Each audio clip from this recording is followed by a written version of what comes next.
ಹರಿಪ್ರಸಾದ್ ಪದಗ್ರಹಣ ಕಾರ್ಯಕ್ರಮ ಆರಂಭ ಆಗಿದೆ. ಅರಮನೆ ಮೈದಾನದ ತ್ರಿಪುರವಾಸಿನಿಯಲ್ಲಿ ಸಮಾರಂಭ ಆರಂಭ. ಸಿಎಂ ಡಿಕೆ, ಸಿದ್ದರಾಮಯ್ಯ, ಮಲ್ಲಿಕಾರ್ಜುನ ಖರ್ಗೆ ಅವರು ಸೇರಿದಂತೆ ಅನೇಕರು ಭಾಗಿಯಾಗಿದ್ದಾರೆ.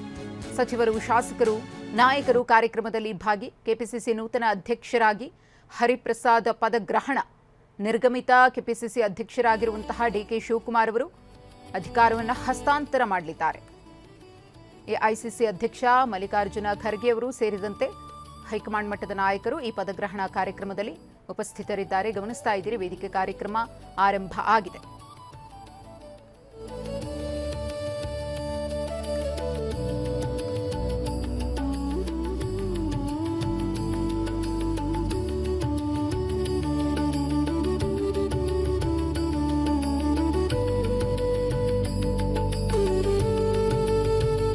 ದಯಮಾಡಿ ಎಲ್ಲರೂ ಕೂಡ ತಮ್ಮ ತಮ್ಮ ಆಸನದಲ್ಲಿ ಆಸೀನರಾಗಬೇಕು ಅಂತ ಪ್ರಾರ್ಥನೆ.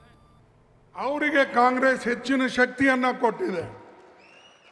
ಅದಕ್ಕಾಗಿ ಸ್ವಲ್ಪ ಶಾಂತವಾಗಿ ನೀವು ಕೇಳಿ. ಯಾಕಂದ್ರೆ ಇದು ನಮ್ಮ ಮೀಟಿಂಗು, ನಾವೆಲ್ಲರೂ ಕೂಡಿ ಪಕ್ಷವನ್ನು ಕಟ್ಟತಕ್ಕಂಥ ಮೀಟಿಂಗು. ಅದಕ್ಕೆ ದಯವಿಟ್ಟು ಯಾರು ಮಧ್ಯದಲ್ಲಿ ಕೂಗಕ್ಕೆ ಹೋಗಬೇಡಿ.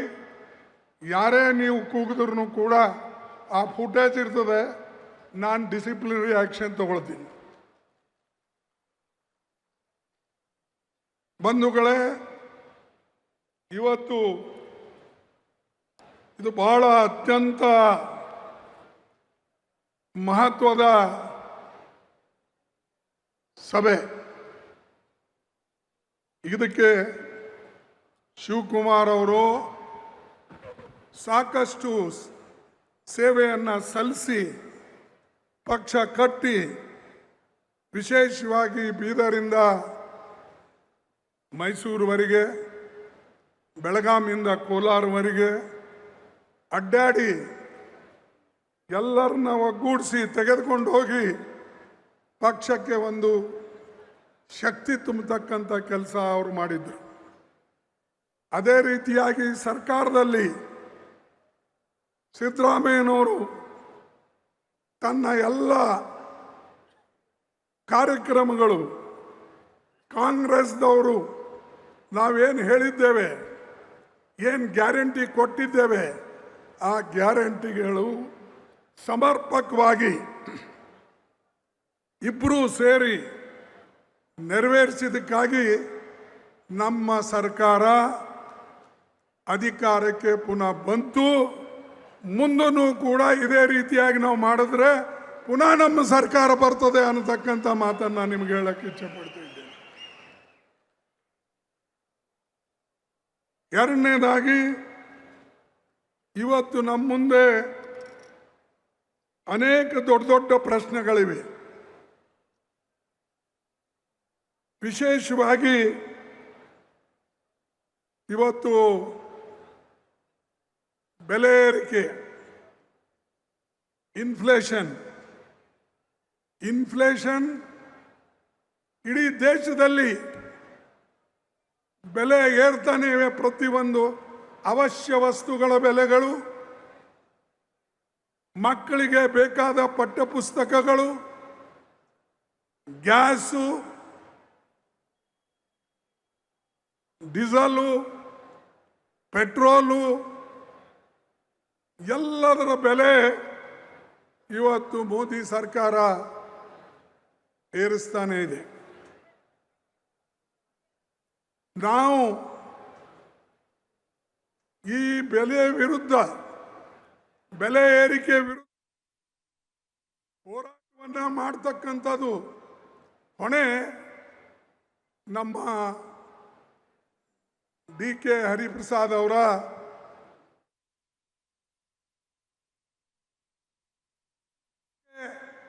ಎಲ್ಲರನ್ನ ತೆಗೆದುಕೊಂಡು ಹೋಗಿ. ಬಿ ಕೆ ಹರಿಪ್ರಸಾದ್ ಅವರು ಹೊಸಬರೇನಲ್ಲ, ಅವರು ಸಾಮಾನ್ಯ ಒಂದು ಕಾರ್ಯಕರ್ತನಿಂದ ಏನಿಲ್ಲ. ಈಗ ಅವ ಮುತ್ತೆ ಆಗ್ಬಿಟ್ಟಾನ. ಯಾಕಂದ್ರೆ ಅವನಿಗೂ ಮೊಮ್ಮಗಳ, ಅದಕ್ಕೆ ನಾವು ಯುವಕರಂತ ಹೇಳಂಗಿಲ್ಲ. ಆದರೆ ಯುವಕರಂಗೆ ಕಾಣ್ತಾರೆ, ಯುವಕರಂಗೆ ನಡೀತಾರೆ. ಅದಕ್ಕೆ ನೀವೆಲ್ಲ ಯುವಕರು ಯುವಕರು ಅಂತೀರಿ. ಅದಕ್ಕೆ ಅವರು ಅವ್ರ ಜೊತೆಯಲ್ಲೇ ಇದ್ದಾರೆ. ಹೆಚ್ಚು ಕಡಿಮೆ ಸಮವಯಸ್ಸಿದವರೇ ಇಬ್ಬರು ಇದನ್ನು ಇದ್ದಾರೆ. ಅವ್ರಿಗೆ ಮಾರ್ಗದರ್ಶನ ಕೊಡೋಕ್ಕೆ ಈ ವೇದಿಕೆ ಮೇಲೆ ಕುಳಿತಂಥ ಎಲ್ಲ ನಾಯಕರಿದ್ದಾರೆ, ಹಿರಿಯ ನಾಯಕರು. ಸುರ್ಜೇವಾಲಾ ಅವರು ಇದ್ದಾರೆ. ಅದಕ್ಕೆ ನಾವು ಇಂಥ ವ್ಯಕ್ತಿಗಳ ಕೈಯಲ್ಲಿ ಇವತ್ತು ಕೊಟ್ಟಿದ್ದೇವೆ. ಬಹುಶಃ ನಮ್ಮ ಪುನಃ ಸರ್ಕಾರ ತರ್ತಕ್ಕಂಥ ಇದರಲ್ಲಿ ಹಾಗೂ ಅಖಿಲ ಭಾರತೀಯ ಕಾಂಗ್ರೆಸ್ ಕಮಿಟಿ ಒಂದೇ ಅಲ್ಲ, ನಾಳೆ ಬರ್ತಕ್ಕಂಥ ಪಾರ್ಲಿಮೆಂಟ್ ಚುನಾವಣೆಗೂ ಕೂಡ ನಮಗೆ ಶಕ್ತಿ ಕೊಡ್ತಾರೆ ಅಂತಕ್ಕಂಥದ್ದು ನಾನು ನಂಬಿದ್ದೇನೆ. ಯಾಕಂದರೆ ಡೆಲ್ಲಿಯಲ್ಲಿ ನಾವು ಬರದೇ ಹೋದರೆ ಈ RSS BJP ಮೋದಿ ಇವರು ದೇಶವನ್ನು ಹಾಳು ಮಾಡೋಕ್ಕೆ ಏನು ಪ್ರಯತ್ನ ಮಾಡ್ತಾ ಇದ್ದಾರೆ, ಇವರು ಹೋಗೋದಿಲ್ಲ. ಇವ್ರಿಗೆ ನೀವು ಮನೆಗೆ ಕಳಿಸ್ಬೇಕಾದ್ರೆ ನೀವು ಮನಸ್ಸು ಮಾಡಬೇಕು.